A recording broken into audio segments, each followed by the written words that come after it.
Hello friends, இதுதான் என்னுடைய first time நினைக்கிறேன் இந்த மாதிரி வீடியோ போடுறதே. அதாவது நான் எப்போவுமே வந்து வாய்ஸ் ஓவர் கொடுத்து தான் போடுவேன். பட் இதுதான் என்னுடைய ஃபர்ஸ்ட் டைம் வந்து ராவாக வந்து நான் பேசி லைவாக இந்த மாதிரி பேசி வீடியோ எடிட் பண்ணி போடுறது. இது ஒரு எனக்கு புது எக்ஸ்பீரியன்ஸ். இந்த வீடியோவில் என்ன பார்க்க போகிறீங்கன்னா விலாக் டைப் தான். அம்மாவோட பர்த்டே வந்து எப்படி செலிப்ரேட் பண்ணேன்னு சொல்லிட்டு ஒரு சின்னதாக பிளான் பண்ணி எப்படி பண்ணோம் அப்படின்னு சொல்லிட்டு தான் இந்த வீடியோவில் பார்க்க போகிறோம். அதுக்கு முன்னாடி வந்து என்ன சொல்லணும்னு ஆசைப்பட்றேன்னா, இந்த வீடியோ வந்து ஒரு செகண்ட் நீங்கள் வந்து ஸ்கிப் பண்ணாமல் பாருங்கள். இது ஒரு இன்ஃபர்மேஷனாகவும் இருக்கும், அதே மாதிரி வந்து ஒரு கிராட்டிடியூட்டாகவும் இருக்கும். உங்கள் பேரண்ட்ஸ்க்காகட்டும், உங்கள் வெல்விஷர்ஸ்க்காகட்டும், அதே மாதிரி நம்மளை சுற்றி இருக்கிறவங்க நமக்கு ஏதாச்சும் சின்ன ஒரு ஹெல்ப் பண்ணியிருப்பாங்க இல்லையா, ஸோ அவங்களுக்காக ஒரு சின்ன கிராட்டிடியூட்டாகவும் இருக்கட்டும். என்ன விஷயம்னா, நம்ம சின்ன சின்ன விஷயங்களில் வந்து மறக்கிறதுனால பெரிய விஷயங்களில் வந்து நம்ம இழக்கிறோம். ஃபார் எக்ஸாம்பிள், அம்மாவோட பர்த்டே செலிப்ரேஷனுங்கிறது வந்து ஒரு சிம்பிளான மேட்ரு தான், ஒரு சின்ன விஷயந்தான். பட் ஆனால் வந்து அது எங்கள் அம்மாவுக்கு வந்து அது ஒரு பெரிய விஷயம். நம்ம சின்ன சின்ன திங்ஸை இக்னோர் பண்ணுறது பல பேர்த்துக்கு அது ஒரு பெரிய விஷயமாகவே இருக்கும். அம்மா அப்பாவங்க சரி, இல்லை நம்ம வெல்விஷர்ஸ் வந்து நமக்காக நிறைய செய்வாங்க. ஆனால் நம்ம வந்து அவங்களுக்காக எதுவுமே செஞ்சுருக்க மாட்டோம். செய்யக்கூடாதுன்னு இல்லை, நம்ம ஒரு அஜாக்கிரதை, நம்மளுடையவங்க தானே, நமக்கானவங்க தானே அப்படிங்கிற ஒரு அலட்சியம்னே சொல்லலாம். எங்கள் ஒரு ஆனிவர்சரி, ஒரு பர்த்டே, ஒரு சின்னதாக ஒரு சமையல் செஞ்சது நல்லா இருந்துச்சுன்னா ஒரு அப்ரிஷியேஷன், இதெல்லாம் தான் அவங்களுக்கு வந்து பெரிய வந்து ஒரு சந்தோஷமே கொடுக்கும். நம்ம எவ்வளோதான் பணக்காசோ இல்லை நம்மக்கிட்ட எவ்வளோதான் காசு இருந்தாலுமே ஒரு சின்ன ஒரு அப்ரிஷியேஷன் வந்து அவங்க வாழ்க்கையில் வந்து அது பெரிய ஒரு சந்தோஷத்தையும், அந்த நாளில் வந்து அவங்களுக்கு பாசிட்டிவாக அமையிருக்கும். நமக்குமே அந்த நம்ம அப்ரிஷியேஷன் பண்ணியிருக்கோம் அப்படிங்கிற ஒரு மன திருப்தியும் சரி. நான் வந்து ரொம்ப லேட்டாக தான் இந்த விஷயத்தை செய்ய ஆரம்பிக்கிறேன். ஸோ என்னை மாதிரி இருக்கிறவங்க அவங்களுக்கு வந்து போய் சேரணுங்கிறதுக்காக தான் இந்த வீடியோ. இது ஜஸ்ட் சிம்பிளான விலாகாக போகலாம், பட் ஆனால் வந்து யூஸ்ஃபுல்லான இன்ஃபர்மேஷன் கொடுக்கணுங்கிறதுக்காக இந்த இன்ட்ரொடக்ஷன் பார்ட் எடுத்திருக்கேன். ஸோ எங்கள் அம்மாவோட பர்த்டே வந்து February 7th முடிஞ்சிருச்சு. ஸோ இன்றைக்கி வந்து February 8th நான் இந்த வீடியோ எடுக்கும்போது. உங்களோட பிளெஸ்ஸிங்ஸ் வந்து எங்கள் அம்மாவுக்கு இருக்கணும்னு சொல்லி ஆசைப்பட்றேன். ஸோ நீங்கள் கண்டிப்பாக ப்ளெஸ் பண்ணுவீங்கன்னு நம்புகிறேன். அதே மாதிரி நம்ம சேனலை சப்போர்ட் பண்ணுங்கள். ஸோ நல்லா யூஸ்ஃபுல்லான விஷயங்களை முடிஞ்ச வரைக்கும் உங்கள் கூட ஷேர் பண்ணுறதுல எனக்கு ரொம்ப ஆசையாக இருக்குது. ஸோ என்கரேஜ்மெண்ட் விதத்தில் வந்து ஒரு சப்ஸ்கிரைப், ஒரு லைக் பட்டன் இது பண்ணிங்கனாவே எனக்கு பெரிய சந்தோஷம். செலிப்ரேஷனை வாங்க வீடியோக்குள்ளே போய் பார்க்கலாம். ஃப்ரைடே ஈவினிங்கே வந்தாச்சு. அன்றைக்கி நைட்டுக்கு தோசையும் தக்காளி தொக்கும் தான். எப்படி மாச்சா எப்படி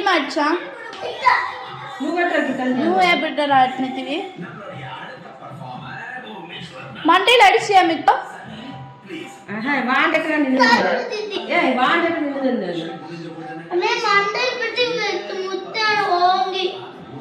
எங்கேயா உனக்கு புண்ணானது பார்க்கலாம்,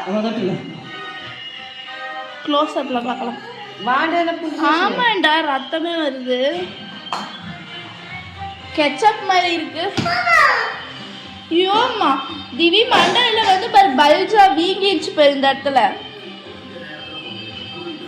யார் அடிச்சது திவி உன்னைய? மித்து மிரட்டு. ஏய் அடிச்சுக்காதீங்கடா, நீ வந்துரு. மித்து அறிவே இல்லையா உனக்கு? குழந்தைய போய் அடிக்கிற, குழந்தைய போய் அடிக்கலாமா? சமைச்சு சாப்பிட்றதுக்குள்ளே இவங்களுக்கு சண்டையே வந்துருச்சு. ஒரு வழியாக இவங்கள சமாளிச்சுட்டு அடிச்சதுன்னு சொல்லு. எப்படி அடிச்சான் மித்து? எப்படி அடிச்சானா? என்ன பண்ணலாம் அவனை? ஹாய், ஹாப்பி ஈவினிங் சொல்லு.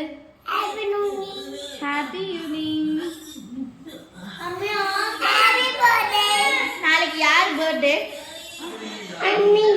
அம்மிக்கு பர்த்டேவா? நீ என்ன கிஃப்ட் வாங்கிட்டியா? அம்மிக்கு வாங்கிட்டியா? சர்ப்ரைஸ் வாங்கிட்டியா? வாங்கினியா இல்லையா? வாங்கலியா? என்ன பண்ற? என்ன ஒரு வகையாக 2 பேர்த்தையும் சமாளிச்சாச்சு. இருந்தாலும் பெரியவனுக்கு கொஞ்சம் கோவம். என்னைய வீடியோ எடுக்காத, அதை பண்ணாத, இதை பண்ணாதன்னு சொல்லிட்டு இருந்தான். சரின்னு விட்டாச்சு. ஸோ அன்றைக்கி நைட்டு வந்து தோசையும் தக்காளி பஜ்ஜியும் தான் செஞ்சுருந்தாங்க அம்மா. ஸோ தோசை ஊற்றி சாப்பிட்டோம். ரொம்ப டேஸ்ட்டாக இருந்துச்சு. அடுத்த நாள் வந்து அம்மாவோட பர்த்டே. ஸோ எப்படி செலிப்ரேட் பண்ணுறேன்னு சொல்லிட்டு இந்த வீடியோவில் பார்ப்பீங்க. ஸோ நார்மலாக வந்து எப்போவுமே வாய்ஸ் ஓவர் கொடுப்பேன். இந்த வாட்டி வாய்ஸ் ஓவர் கொடுக்காம ஒரு மாதிரி டிஃப்ரெண்ட்டாக எடுத்திருக்கேன். வாய்ஸ் ஓவர் ப்ளஸ் ராவாவும் எடுத்திருக்கேன். ஸோ அந்த ஃபீல் த மூமெண்ட்காக ஸோ அப்படியே கண்டினியூ பண்ணுறேன். ஹலோ ஃப்ரெண்ட்ஸ், இன்றைக்கி வந்து அம்மாவுக்கு வந்து பர்த்டே கிஃப்ட் வாங்கியிருந்தோன்னு சொன்னேன் இல்லையா? ஸோ அதை வந்து அம்மாவுக்கே தெரியாமல் வண்டிப்பேட்டைக்குள்ளேயே வச்சுட்டேன் சாயங்காலம். ஸோ இப்போ மார்னிங் ஆயிடுச்சு. அது வந்து அம்மாவுக்கு தெரியாமல் எடுக்கணும். பட் ஆனால் கிஃப்ட் ரேப் எதுவுமே பண்ணலை. டைம் இருந்துச்சுன்னா பண்ணுவேன், அம்மாவுக்கு இனி இல்லாத டைமில். அப்படி இல்லைன்னா அப்படியே கொடுத்துருவேன். ஸோ இந்த கிஃப்ட் வந்து மித்து வந்து செலக்ட் பண்ணி வாங்கினது, என் பையன் செலக்ட் பண்ணி வாங்கினது. நான் வாங்கினது வந்து இன்றைக்கி ரிசீவ் ஆகும், ஆர்டர் டெலிவரி பண்ணுறேன்னு சொல்லியிருக்காங்க. ஸோ சீக்கிரமாக பண்ணிடுவாங்களா என்னன்னு தெரியல. அம்மா மேலே இருக்காங்க. ஸோ அதனால் நான் கீழே வந்து வீடியோ எடுத்துகிட்ருக்கேன்.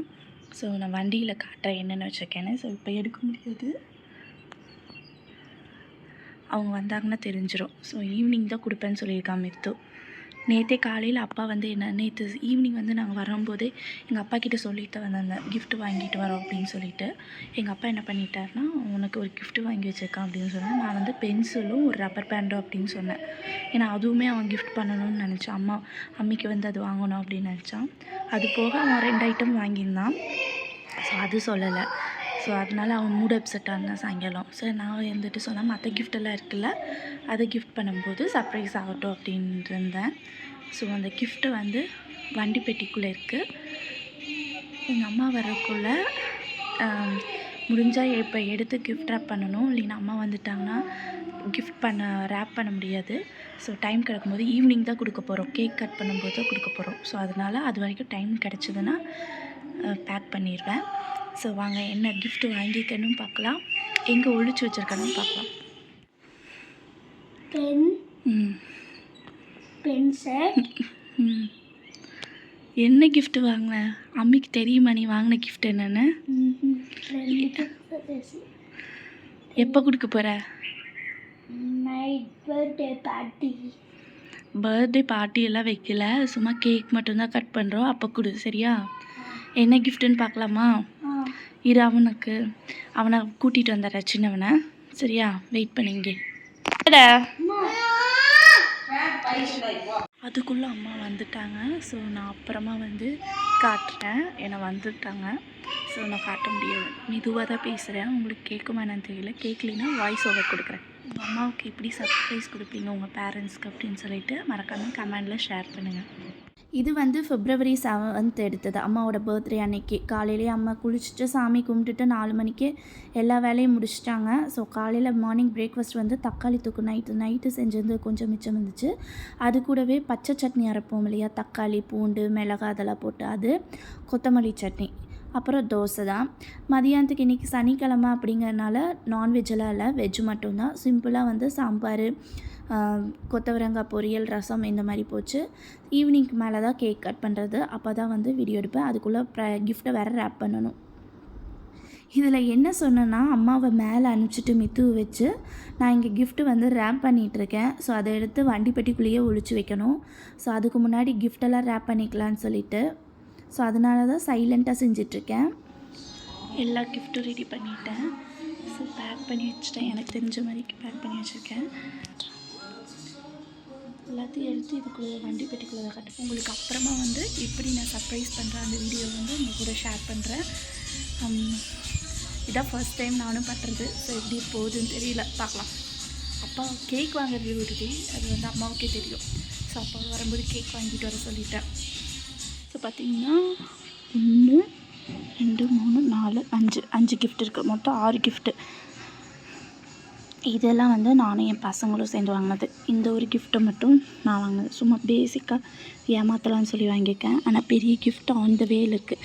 இன்றைக்கி டெலிவரி ஆகிடுச்சுன்னா பரவாயில்ல, பார்க்கலாம். பே ஆன் டெலிவரி கொடுத்துருங்க அமேசானில். இந்த மாதிரி டெக்னிக்கல் இஷ்யூஸ் வரும் அப்படின்னு தெரிஞ்சுதான். பட் ஆனால் இன்றைக்கி நான் மாட்டிட்டேன். Pay on delivery 1 day delivery 79 rupees extra pay பண்ணி தான் இன்றைக்கி ரிசீவ் பண்ணலான்னு நினச்சிருந்தேன் கிஃப்ட்டு. ஆனால் வந்து கடைசியில் ரிசீவ் ஆகலை. அதாவது அவங்க வந்து கால் பண்ணவே இல்லை, ஆனால் அட்டம் பண்ணோம், கால் எடுக்கலை அப்படின்னு சொல்லிட்டு இன்றைக்கி டெலிவரி பண்ண முடியாது அப்படின்னு கூப்பிட்டாங்க. ஸோ கோவம் வந்து கஸ்டமர் கேருக்கெலாம் கூப்பிட்டு பேசியாச்சு. வேறு என்ன பண்ண முடியும், இன்றைக்கி ஸ்பெஷல் டே, இன்றைக்கி கொடுக்கலின்னா நாளைக்கு கொடுத்தா வேஸ்ட்டு அப்படின்னு நினச்சிட்டு நான் கேன்சல் பண்ணலான்னு இருக்கேன். ஸோ அதுக்கு முன்னாடி கொஞ்சம் குட்டி குட்டி கிஃப்ட்ஸ் எல்லாம் வாங்கியிருந்தேன். ஸோ அதை வச்சு தான் செலிப்ரேட் பண்ணணும். நான் என்ன கிஃப்ட் வாங்கியிருப்பேன்னு நீங்கள் கமெண்டில் ஷேர் பண்ணுங்கள். ஸோ நெக்ஸ்ட் வீடியோவில் நான் அதை வந்து கம்ப்ளீட்டாக அந்த என்ன டீட்டெயில்ஸ் சொல்கிறேன். இப்போ வந்து செலிப்ரேஷனுக்கான டைமு. ஸோ நான் ஃபஸ்ட்டு கேக்கெல்லாம் அரேஞ்ச் பண்ணி எடுத்து வைக்கிறேன். நான் வீட்டில் வந்து என்னென்னா ஃப்ரெஷ் க்ரீம் கேக் பிடிக்காது. ஸோ அதனால் பட்டர் க்ரீம் ஃபாஸ்டிங் உள்ள கேக் தான் வாங்கியிருக்கோம். ஸோ அதுவுமே வந்து அவங்களுக்கு வந்து அந்த கேக் பிடிக்காததுனால இந்த மாதிரி வாங்கிட்டோம். ஸோ வாங்க வீடியோக்குள்ள அப்படியே கண்டினியூவாக பாருங்கள் எப்படி செலிப்ரேட் பண்ணுறோன்னு சொல்லிட்டு. ஈவினிங் டைம் வந்தாச்சு. ஸோ கேக் கட் பண்ணிடலான்னு சொல்லிவிட்டு ஒரு 7 o'clock மாதிரி தான் கேக்கு அரேஞ்ச் பண்ணிவிட்டோம். வீட்டிலையே சும்மா சிம்பிளாக செய்கிறது தான், வெளியே எங்கேயும் நாங்கள் போகலை. ஸோ இருக்கிற டைம் வந்து அழகாக அவங்க கூட ஸ்பெண்ட் பண்ணணும். வெளியே போய் அந்த டிராஃபிக்கில் போய் வந்து எல்லாம் பண்ணுறதுக்கு இந்த மாதிரி பீஸ்ஃபுல்லாக வீட்லேயே செலிப்ரேட் பண்ணிக்கலான்னு சொல்லிட்டு ஸோ கேக்கெல்லாம் அரேஞ்ச் பண்ணிகிட்டு இருந்தேன். எனக்கு வர வேண்டிய கிஃப்ட் வந்து வரவே இல்லை. ஸோ அது கொஞ்சம் டிஸப்பாயின்மெண்ட்டாக தான் இருந்துச்சு. பட் ஆனால் பசங்க வாங்கி கொடுத்தது வந்து ரொம்ப ஹாப்பியாகவே இருந்துச்சு. அவங்களுக்கு அந்த எண்ணம் தோணுச்சு இல்லையா, வாங்கி தரணும் அப்படின்னு சொல்லிட்டு. ஸோ இந்த ஒரு டோக்கன் ஆஃப் லவ் வந்து எப்போவுமே இருக்கணும் அப்படின்னு சொல்லிட்டு கடவுளை பிரார்த்திக்கிறேன். ஸோ குட்டி பையன் வந்து ரொம்ப சர்ப்ரைஸாக ரொம்ப ஹாப்பியாகவே சுற்றிட்டு இருந்தான் அங்கே இங்கேன்னு சொல்லிட்டு ஹாப்பி பர்த்டே அம்மி அப்படின்னு கத்திகிட்டே இருந்தான். கால் ஒரு இடத்துல நிற்க மாட்டேங்குது.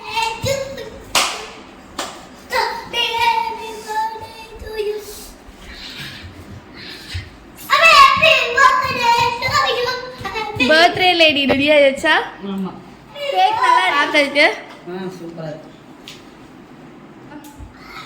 கொஞ்சம் பின்னாடி தள்ளுறியா? சூப்பராக இருக்குது. இந்த ப்ளவுஸும் எங்கள் அம்மா தான் ஸ்டிச் பண்ணது. அப்படித்தானம்மா? ஹாப்பி பர்த்டேம்மா. தேங்க்யூ. நீங்கள் தான் சொல்லுங்க மித்து திவி.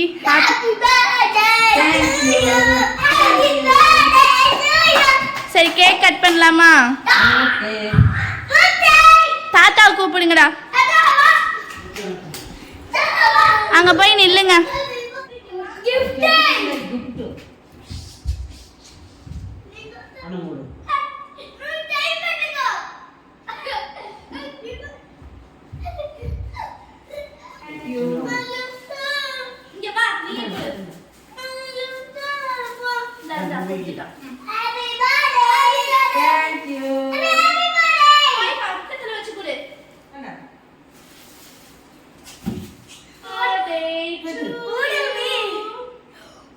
Happy birthday to you.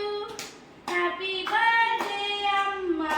பாடு Mithu. Happy birthday to you.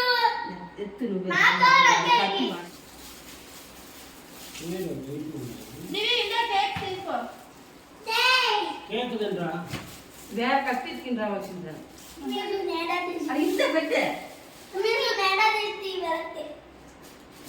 அம்மி யூ நேடா திஸ்தி. அம்மி யூ நேடா திஸ்தி.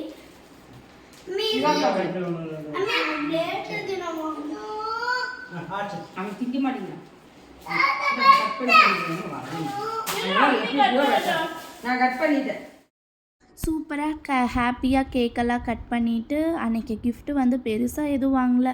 கட்டிங் போர்டு இதை டம்மியாக கொடுத்துட்டு அம்மாவை ஏமாற்றிட்டு ஒரு நல்ல கிஃப்ட் ஆர்டர் பண்ணியிருந்தேன். பட் ஆனால் ஆக்சுவலாக வரலை. பட் இட்ஸ் ஓகே, அது ஒரு நல்லதுக்கு தான். அதுக்கப்புறமா மித்து செலக்ட் பண்ண கிஃப்ட்ஸ் இந்த பாத்திரம் மாதிரி இருக்கு இல்லையா, ஸோ இந்த வெசல் தான் இதெல்லாம் செலக்ட் பண்ணியிருந்தேன். அதுக்கப்புறமா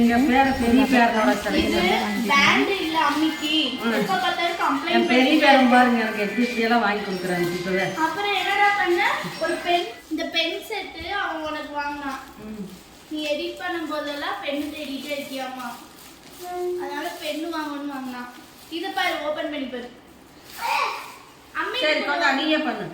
நீ ஓபன் பண்ணு, போய் அம்மி தேடி புடிச்சு ஓபன் செய். அத ஓபன் பண்ணு அந்த கிண்ணத்தை. இதெல்லாம் பார்க்கும்போது ரொம்ப ஹாப்பியாக இருந்துச்சு. 2 பசங்களும் சேர்ந்து பயங்கர என்ஜாய் பண்ணி எல்லாம் பண்ணிகிட்டு இருந்தாங்க. ஸோ நானுமே ரொம்ப சந்தோஷம், அப்பாவுமே ரொம்ப சந்தோஷம். அப்பாவுக்கு கொஞ்சம் உடம்பு சரியில்லை, அதனால் பெட்ரூமுக்கும் ஹாலுக்கும் அலமோதிட்டு இருந்தார். ஸோ ஒரு வழியாக வந்து சூப்பராகவே வந்து சிம்பிளாக ஹாப்பியாக ரொம்ப பீஸ்ஃபுல்லாக இந்த பர்த்டேவை செலிப்ரேட் பண்ணி முடிச்சாச்சு. ரொம்ப ஹாப்பியாகவும் இருந்துச்சு, ஜாலியாகவும் இருந்துச்சு. பசங்களும் ரொம்ப என்ஜாய் பண்ணாங்க. சின்ன விஷயந்தான், ஆனால் அதில் எவ்வளோ பெரிய சந்தோஷம் பாருங்கள். ஸோ ஒரு 1/2 அன் ஹவர் 1 ஹவர் தான்.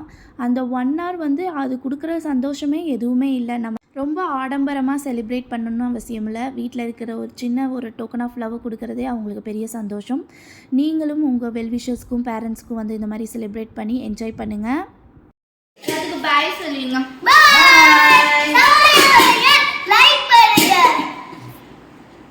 திவி சொல்லியா பாய்?